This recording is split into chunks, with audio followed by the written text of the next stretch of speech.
का कहर देखने को मिला है। जहरीली शराब से मौत का आंकड़ा बढ़ा है। सारण जिले में अब तक 20 लोगों की मौत हो चुकी है। कई लोगों की हालत अब भी नाजुक बनी हुई है। इसुआपुर इलाके के डोइला गांव की यह घटना है। अब तक 20 लोगों की मौत हो चुकी है सारण जिले में जहरीली शराब की वजह से। तो शराबबंदी के बावजूद जहरीली शराब की ये घटनाएं काफी देखने को मिली हैं और इसी को लेकर विपक्ष की ओर से सवाल भी वहां पर खड़े किए जा रहे हैं। बीजेपी ने काफी हमलावर तेवर अपनाए हुए हैं और ये सवाल भी पूछा गया बिहार के मुख्यमंत्री नीतीश कुमार से। तो 20 लोगों की मौत हो चुकी है, कई लोगों की हालत नाजुक बनी हुई है। इसुआपुर इलाके के डोइला गांव की ये घटना है। तो जहरीली शराब से मौत का आंकड़ा बढ़ चुका है, 20 लोगों की मौत हो चुकी है और लगातार घेरे में हैं, सवालों के घेरे में बिहार के मुख्यमंत्री नीतीश कुमार।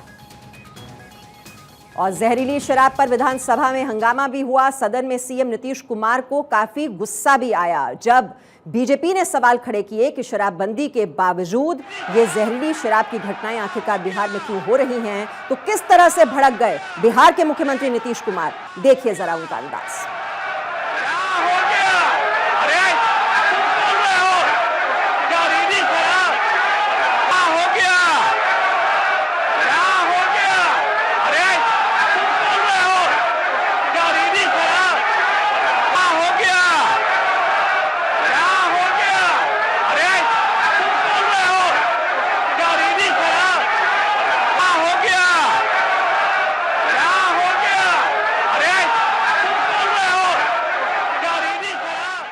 तो अब देख रहे हैं किस तरह से भड़क गए बिहार के मुख्यमंत्री नीतीश कुमार और जहरीली शराब से मौत को लेकर जहां सरकार पर सवाल उठ रहे हैं, वहीं मद्य निषेध विभाग के मंत्री ने बेतुका बयान दिया है।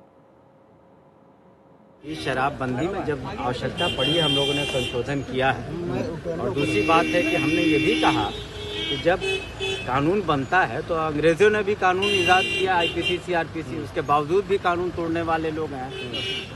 चोरी की या मर्डर की घटनाएं घटती हैं तो पुलिस कार्रवाई करती है और अन्य राज्यों में जहां शराबबंदी नहीं है वहां भी घटनाएं घटी हैं, जहरीली शराब से मौतें हुई हैं। तो निश्चित रूप से जो भी इसके लिए दोषी है उस पर हम लोग कार्रवाई करेंगे और सख्त से सख्त कार्रवाई करेंगे।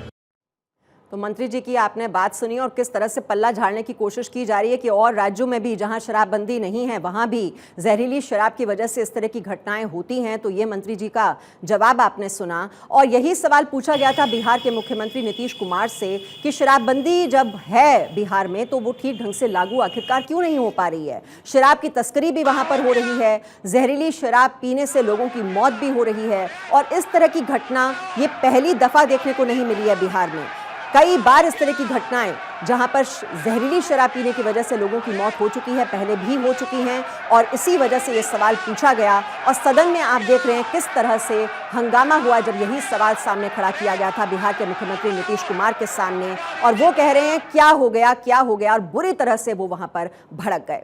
वहीं बिहार में शराबबंदी को लेकर केंद्रीय मंत्री गिरिराज सिंह ने नीतीश सरकार पर सवाल खड़े किए हैं। तो अब गिरिराज सिंह ने भी सवाल खड़े किए हैं। हमने आपको दिखाया कि वहां पर विधानसभा में भी ये सवाल उनसे पूछा गया था और अब गिरिराज सिंह ने क्या सवाल पूछे हैं उनकी बात भी सुनिए।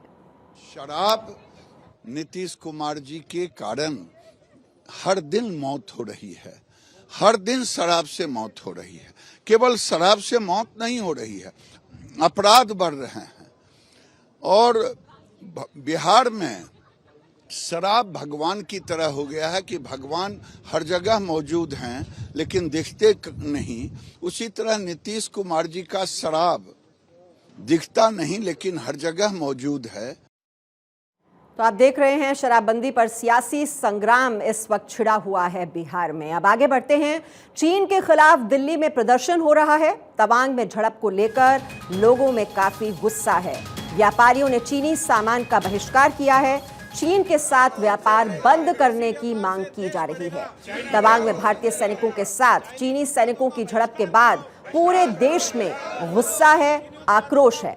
दिल्ली में commerce and trade off India के बैनर तले व्यापारियों ने चीनी सामान का बहिष्कार किया। व्यापारियों ने चीन सरकार के खिलाफ जमकर नारे लगाए। व्यापारियों का कहना है कि चीन के साथ व्यापार बंद करना चाहिए, चीन के साथ आयात को भी बंद करना चाहिए। जिस तरह पाकिस्तान आतंकी गतिविधियों को अंजाम देता रहा है और भारत सरकार उसके साथ सभी व्यापार और सहयोग को बंद कर चुका है, वही सलूक चीन के साथ भी होना चाहिए। तमाम लोग यहाँ पर जो व्यापारी हैं वो चाइनीज प्रोडक्ट के खिलाफ प्रदर्शन कर रहे हैं। उनका साफ कहना है कि आयात निश्चित रूप से नहीं होना चाहिए। आयात बंद होने की बात अब कर रहे हैं चाइनीज से। जी जी देखिए, वो हमारे जवानों से लड़ते हैं, हमारी ज़मीन कब्जाने के चक्कर में रहते हैं और हम उनसे बिजनेस करें, उनके हाथ मजबूत करें। ऐसा क्यों? भारत सरकार को तुरंत उनसे सारे व्यापार बंद कर देने चाहिए जब तक उनको एहसास ना हो कि जी हमने गलत किया है। जब उससे पहले कुछ नहीं होना चाहिए। पहले भी चीन ने ऐसी हिमाकत करी थी और सीटीआई ने विरोध प्रदर्शन करा था। सरकार के कानों पे थोड़ी सी जू रेंगी थी, मगर अब मुझे लगता है कि सरकार को पूर्ण रूप से प्रतिबंध कर देना चाहिए चाइना के व्यापार से। और हमारे व्यापारियों को भी ये सोचना चाहिए कि जो हम इनको पैसा देते हैं ये हमारे सैनिकों के ऊपर खर्च करते हैं, उन्हें मारने की कोशिश करते हैं, और ऐसा बिल्कुल नहीं होना चाहिए। सभी को लगता है कि यही एक उपाय होगा जो चाइना को नीचे डाउन कर सकता है। जी बिल्कुल, ये बेहद ज़रूरी है, क्योंकि एक तरफ चाइना की फ़ौजें सीमाओं में घुसने का प्रयास कर रहे हैं और दूसरी तरफ हम उनसे व्यापार कर रहे हैं।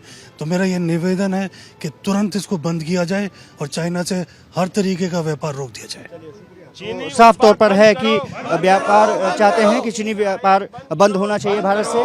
और जिस तरह से ये व्यापारी प्रदर्शन कर रहे हैं, सरकार से मांग है कि तत्काल चीन से व्यापार हो बंद हो, आयात बंद हो। कैमरामैन लोकेंद्र के साथ में अक्षय राय, भारत 24, दिल्ली। चीन के साथ व्यापार बंद हो जाना चाहिए और इसी तरह से आर्थिक चोट पहुंचाई जानी चाहिए चीन को। ये आपने सुना, ये व्यापारियों की ओर से मांग की जा रही है। तवांग झड़प के बाद वायुसेना, आपको बता दें, चौकस हो गई है। लड़ाकू विमानों की तैनाती बढ़ाई गई है। ईस्टर्न सेक्टर में किया जाएगा युद्धाभ्यास, कमांड स्तर पर होगा युद्धाभ्यास। 15 और 16 दिसंबर को यह युद्धाभ्यास होने वाला है। चीन से जारी तनाव के बीच पूर्वी इलाके में भारतीय वायुसेना युद्धाभ्यास करेगी। भारतीय वायुसेना कमांड स्तर पर यह युद्धाभ्यास करेगी। वायुसेना की पूर्वी कमान का कमांड स्तर पर यह युद्धाभ्यास 15 और 16 दिसंबर को होगा। इस एक्सरसाइज में आपको बता दें, वायुसेना के लड़ाकू विमान शामिल होंगे।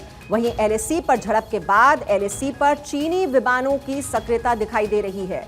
साथ ही भारतीय वायुसेना के लड़ाकू विमान भी अब उड़ान भर रहे हैं। तो पूरी तरह से अलर्ट मोड में है भारतीय वायुसेना और ये युद्धाभ्यास होने जा रहा है 15 और 16 दिसंबर को। हालांकि वायुसेना की ओर से कहा जा रहा है कि पहले से ही शेड्यूल था, लेकिन कुछ लोग इसे, जो झड़प हुई उसके बाद जो भारतीय सेना जिस तरह से तैयारी में लगी हुई है पूरे दमखम के साथ, क्योंकि चीन की ओर से इस तरह की हिमाकत बार बार की जाती है जब वो अतिक्रमण करने की कोशिश करता है, घुसपैठ करने की कोशिश करता है। और ऐसे में अब ये कमांड स्तर पर जो युद्धाभ्यास है वो भी किया जा रहा है ताकि एक सख्त संदेश एक बार फिर से चीन को दिया जा सके। और सीमा पर भारत की तैयारी जोरदार ढंग से चल रही है। इसके पीछे भारत और चीन के बीच गलवान में हुई हिंसक झड़प भी है। इसके बाद से लगातार चीन से सटी सीमा पर भारत सरकार सड़कों के विस्तार में लगी हुई है। रणनीतिक सड़कों का निर्माण हो रहा है, जिससे चीन की मुश्किलें बढ़ने वाली हैं, क्योंकि लगातार घिरता जा रहा है चीन। ऐसे में चीन हिंसा पर उतरने की कोशिश कर रहा है। गलवान हिंसा के बाद से भारत सरकार ने 32 सड़कों के निर्माण को मंजूरी दी है। मतलब साफ है कि भारत सरकार सेना की सीमा तक पहुंच आसान बनाने के लिए सीमा सड़क सुरक्षा पर जोरदार काम कर रही है, ताकि चीन को समय रहते जवाब दिया जा सके। और तवांग कॉन्फ्लिक्ट के पीछे चालबाज चीन की साजिश क्या है? क्या तवांग में चीन की घुसपैठ की कोशिश सोची समझी साजिश थी? ये सवाल इसलिए क्योंकि जिनपिंग लगातार चीन में घिरते जा रहे हैं। तो चलिए आपको चीन की साजिश समझाते हैं, क्यों रची जा रही है ये साजिश। आर्थिक मोर्चे पर नाकाम होते जा रहे हैं। अपनी अर्थव्यवस्था को संभालने में नाकाम है जिनपिंग, जिसकी वजह से महंगाई की मार से जनता काफी परेशान है। शी के खिलाफ चीन में आवाज भी उठने लगी है। देश में प्रदर्शन भी देखने को मिल रहे हैं। वैश्विक स्तर पर चीन की छवि खराब हो रही है, क्योंकि उइगर मुसलमानों के शोषण का आरोप भी लगता है। पीओके पर भारतीय एक्शन का डर भी चीन को सता रहा है, क्योंकि चीन और पाकिस्तान के बीच जो आर्थिक गलियारा खींचा जा रहा है, उस प्रोजेक्ट पर संकट के बादल मंडरा रहे हैं।